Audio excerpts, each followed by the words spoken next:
This is a brief introduction to desert landscapes. Why deserts are dry? Deserts are dry because of their low precipitation and where they are located. They usually lie between around the Tropic of Cancer and the Tropic of Capricorn, and these regions are typically dry. Let's start off with a few general facts. Deserts are defined by the small amount of precipitation per year. Deserts make up 1/3 of the world's land surface and are home to 300 million people with diverse plants and animals.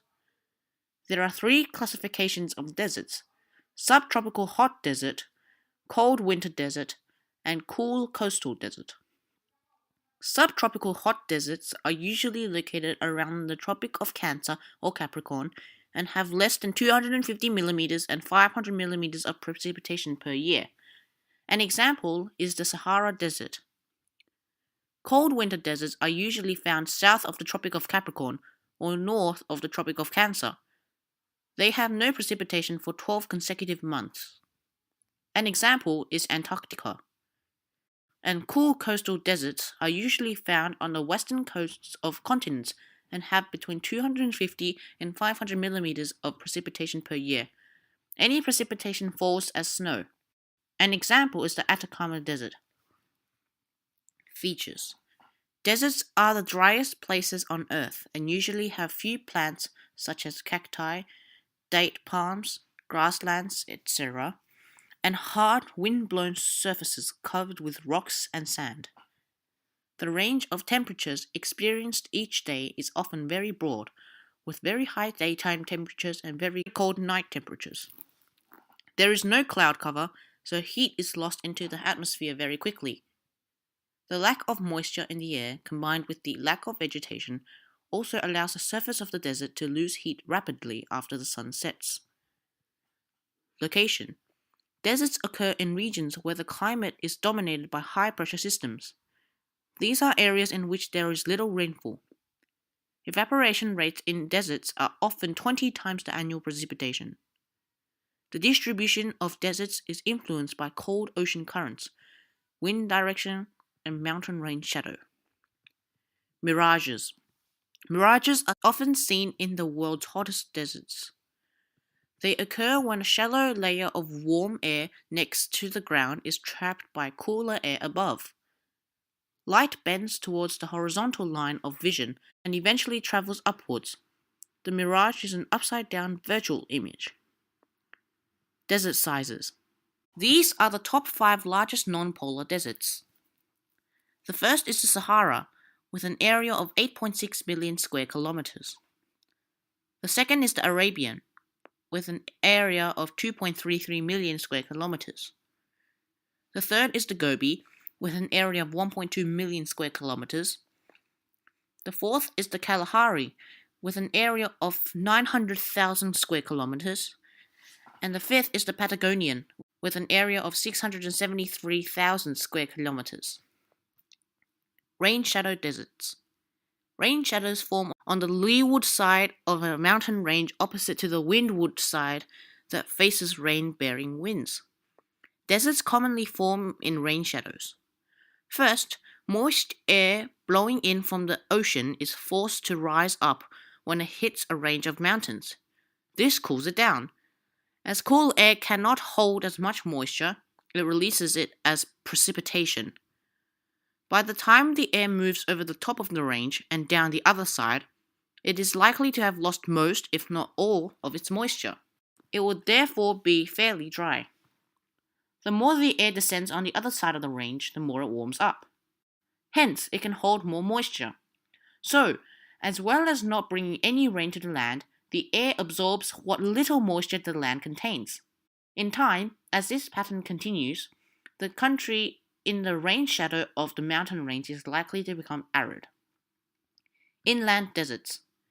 Some deserts form because they are so far inland that they are beyond the range of any rain relief. By the time winds reach these dry centers, they would have dumped any rain they were carrying, or have become so warm that they cannot release any moisture they still hold. Deserts near cold ocean currents. Currents in the ocean are both warm and cold, and are always moving. Sometimes cold currents, which originate in polar and temperate waters and drift towards the equator, flow close to the western sides of warm land masses. If the cool air they create blows in over warm land, it warms up. This means it can hold more moisture. It is therefore not likely to release any moisture it contains unless it is forced up by a mountain range. Hence, warm, flat coastal lands often become arid when they are near cold currents.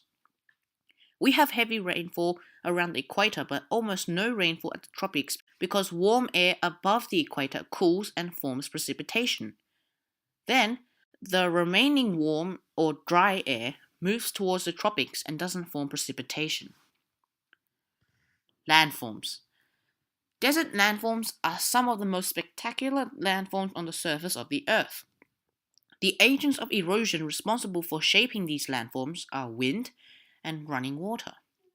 In other words, there are two types of landform: landforms shaped by wind and landforms shaped by water. The erosion of fine surface sand by wind is known as deflation. Once sand is airborne, it can act as an abrasive tool, wearing down and shaping exposed rock.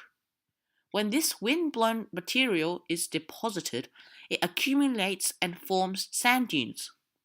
The shape of these dunes varies according to the strength and direction of the wind, the amount of sand available, and the type and extent of vegetation cover in the area. Dunes are named according to their shape and direction, and will be discussed later in this video. The other type of landform, which is shaped by water, results in heavy rainfall. Although it doesn't often rain in deserts, when it does, precipitation is heavy and can lead to flash flooding. Because there is little or no vegetation in the desert, runoff is extremely rapid and can erode large amounts of material, creating many different types of landforms. Different types of dunes. Sand dunes cover only about 25% of the world's deserts. There are many types of sand dunes, as all deserts differ. However, there are four main types of desert dunes. As mentioned before, these are all landforms shaped by the wind.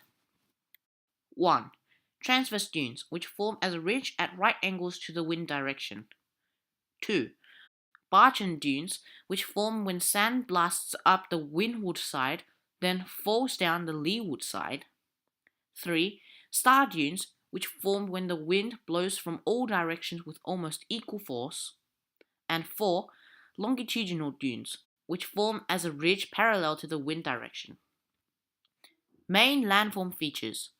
Following up is a brief investigation into the main landform features of a desert. This is an alluvial fan. It is formed when quick-flowing streams travel through narrow gorges and pick up loads of sand and rock pieces.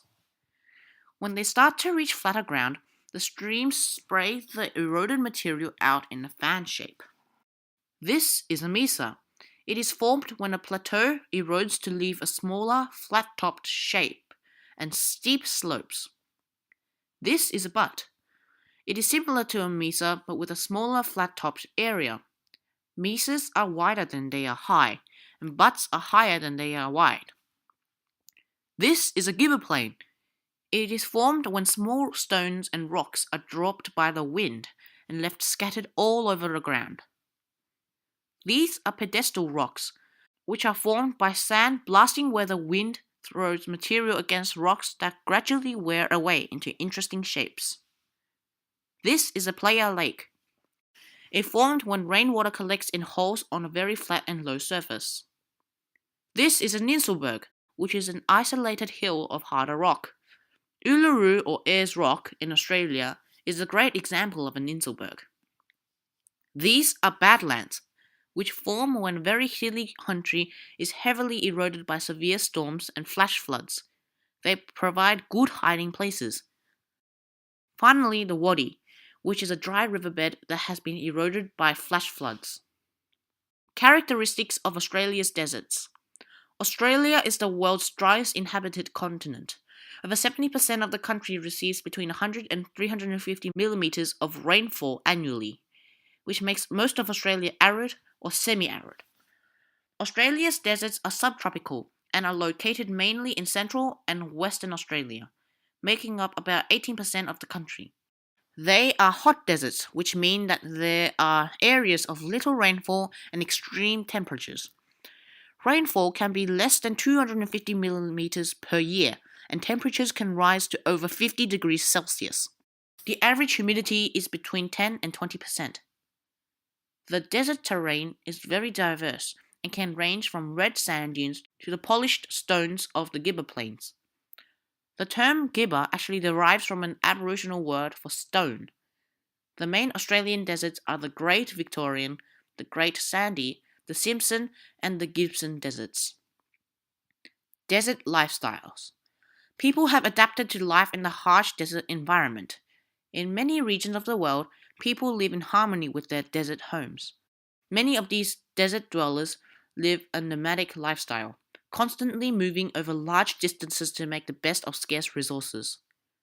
Two examples of these nomadic people are the Pitjantjatjara people and the Mongols. The Pitjantjatjara live in the deserts of northwest South Australia. They live by hunting, and their gathering and hunting skills ensure an abundant supply of food and water. Traditional Pitjantjatjara people were nomadic, wandering over very large areas in small groups. They carry very little, usually just weapons and a few tools made of wood, stone, or bone. They would seek shade under trees during the hottest part of the day and use campfires and blankets of tree bark to keep themselves warm. Nowadays, many have moved to nearby towns and communities or have combined their traditional lifestyle with modern technology. The Mongols. The Mongols live on the high rocky plateau of the Gobi Desert in Eastern Asia. They herd mainly camels, but also sheep and goats. They rely on Bactrian camels, which have two humps and are used to provide transport, meat, milk, wool, hides for tents, and dung for fuel. They live in circular tents known as gers, which are made of many layers of felt, fur, and skin stretched over a timber frame. Life in the desert. Life is tough in the desert environment. Desert plants and animals face extremes of temperature, food shortages, and a lack of readily available water. To survive, they have to adapt to these harsh conditions. Animals. The bodies of desert creatures have evolved to help them survive. Many are pale in color to reflect the heat. Some desert animals, such as reptiles, can vary their body temperature dramatically to cope with extremes of temperature. Some desert animals have very long legs to increase the distance between their bodies and the hot sand. Others have thick, leathery skins or hard, waxy shells to help them retain water, or thick fur or feathers to insulate their skin from extremes of temperature. Plants. Desert plants are made up of those that have adaptations for long-term desert survival, called perennials, and those that have a very short life cycle, called ephemerals. The seeds of desert ephemerals lie dormant for a long time, waiting for rain. After it rains, they grow rapidly, living their whole life cycle in a few days. Desertification. Since the early 1970s, deserts have been increasing in size. Semi-arid areas on the edges of deserts are getting drier and becoming deserts. This process is called desertification. There are two main theories about the causes of desertification. It is due to natural processes or it is a result of human behavior. Natural causes. Climate change has reduced the amount of rainfall and shortened the wet season. As a result, vegetation dies, soil is blown away, and the land becomes degraded.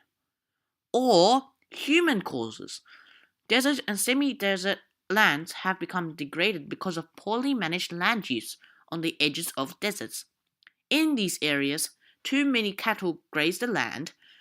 Crops are grown on land that is not really suited to agriculture.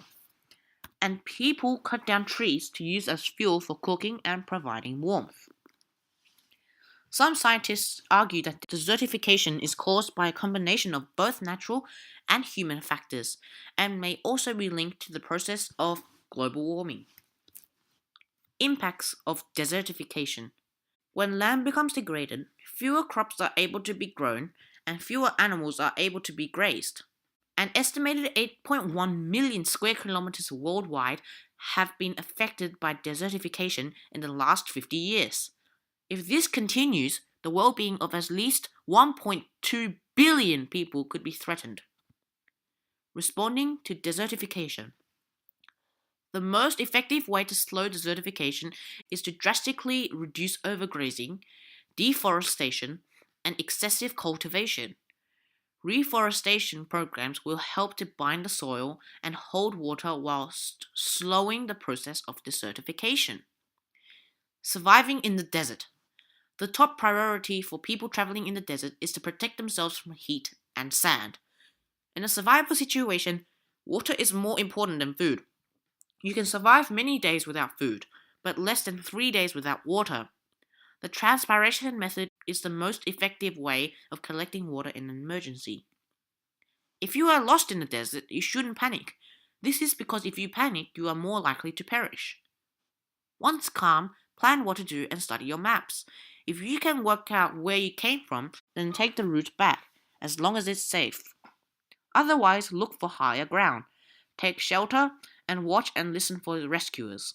You can also use the sun to find direction, or use a compass in combination with a map to find your way to safety. Following up is a brief look at the Gobi Desert, which borders Mongolia and China. The Gobi Desert is an example of a cold winter desert as it is found north of the Tropic of Cancer and receives less than 250 millimeters of precipitation per year. The Gobi Desert is a cold desert. Winter is severe, spring is dry and cold, and summer is warm. Temperatures are usually between -10 and 35 degrees, but there is additional moisture in parts of the Gobi, and the wind causes temperatures to dip to even -40 degrees.